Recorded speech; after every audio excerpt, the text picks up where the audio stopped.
यहाँ अगर कोई दंगा फसाद कराने का प्रयास करेगा तो बिहार की जनता उसको बख्शेगी नहीं। और जहरीले शराब से छपड़ा सारण में नौकरी दो, नशा नहीं। हम नौकरी नहीं देंगे, महंगाई कम नहीं करेंगे। देखिए, बहुत ही अशोभनीय है। ये लोग पूरी तरीके से अशांति पैदा करना चाहते हैं। संवैधानिक पद पे बैठा हुआ व्यक्ति इस तरह की बातें कर रहा है जो संविधान की कसम खाता है, वो संविधान विरोधी काम कर रहा है। बिहार जो है बुद्ध की धरती है, अमन चैन की धरती है। यहाँ अगर कोई दंगा फसाद कराने का प्रयास करेगा तो बिहार की जनता उसको बख्शेगी नहीं और राष्ट्रीय जनता दल चुप होने वाला नहीं है। करारा जवाब मिलेगा। देखिए, बहुत ही अशोभनीय है।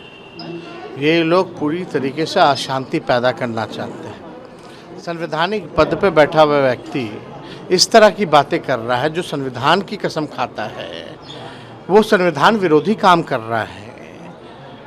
बिहार जो है बुद्ध की धरती है, अमन चैन की धरती है। यहाँ अगर कोई दंगा फसाद कराने का प्रयास करेगा तो बिहार की जनता उसको बख्शेगी नहीं और राष्ट्रीय जनता दल चुप होने वाला नहीं है। करारा जवाब मिलेगा। पहले हम सुना करते थे कि होम डिलीवरी होता है और पूरे बिहार में बेड डिलीवरी हो रहा है और कहीं न कहीं प्रशासन इसमें शामिल है। और जो शासन के सरकार के जो लोग हैं, नेता हैं, और बड़े पैमाने पर शराब माफियाओं से उनका संबंध है और उनकी वसूली काफ़ी हो रही है। और बिहार में शराब केवल कलम से बंद है, कागज़ पर बंद है, लेकिन खुलेआम बिक रहा है। और जहरीले शराब से छपड़ा सारण में जितनी मौत सिवान में हुई है, छपड़ा में हुई है, ऐसे बिहार में कई जगहों में इस तरह की घटनाएं घटी है। सरकार टुकुर टुकुर केवल देख रही है। ये सरकार को सोचना चाहिए कि आज इसमें चरम सीमा पर नौजवानों का भविष्य बिगड़ रहा है और सुलेशन सूंघ कर नौजवान जो है अपना नशा को ये कर रहा है। तो सरकार को पुनर्विचार करना चाहिए कि इस पर क्या करना चाहिए। अगर करना है तो सख्ती से लागू करे। और केवल ड्रोन से हो रहा है। और इनका एगो कौन दो पाठक आया था, प्रधान सचिव, वो ड्रोने से कर रहा था। ड्रोन कहाँ गायब हो गया, कहाँ ले गया, वो यूपी ले गया कि कहाँ ले गया, पता नहीं चल रहा है। और इसलिए सरकार का पैसा जनता का पैसा होता है और जनता के गाड़ी कमाई का पैसा पाठक ने लूटपाट करने का काम किया है। ड्रोन का, वो ड्रोन का पैसा उनके वेतन से वसूली करना चाहिए।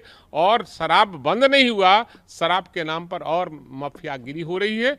और पुलिस थाने का अधिकांश थाना प्रभारी अरबपति करोड़पति हो गया है। इसलिए बिहार सरकार फेल्योर है शराबबंदी में, इसको पुनर्विचार करना चाहिए। और जो लोग की मौत हुई है, मैं सरकार से मांग करता हूं कि उनको 10-10 लाख रुपया मुआवजा दे। मृत परिवार को मुआवजा के रूप में 10-10 लाख रुपया दे। यात्रा पर निकले में कार्यकर्ता यात्रा संभालने वाले, ये तो 2 दिन का यात्रा था, कार्यक्रम था और लंबा था दूसरा चरण का, लेकिन बीच में चुनाव का घोषणा हो गया।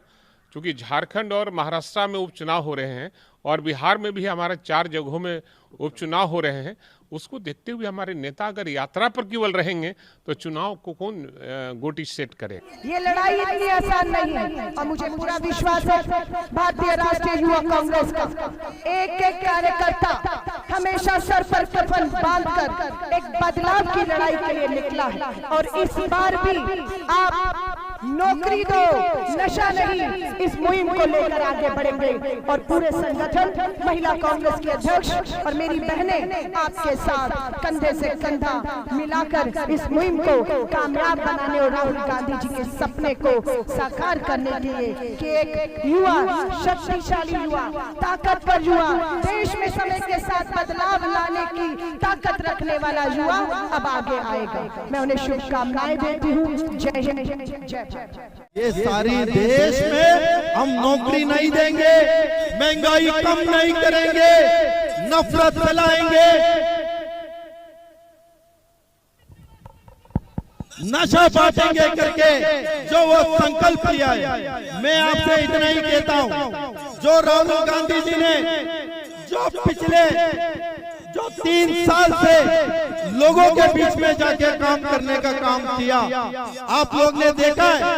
आप लोग भी जो मुखिया में कार्यालय छोड़ के लोगों के बीच में जाकर बैठना, जो राहुल जी का संदेश है, जो सोनिया गांधी जी का संदेश है, जो खड़गे जी का संदेश है, प्रियंका गांधी जी का संदेश है, वो कांग्रेस का आइडियोलॉजी को, लेगेसी को आगे लेके जाने का काम आप सबको करना है।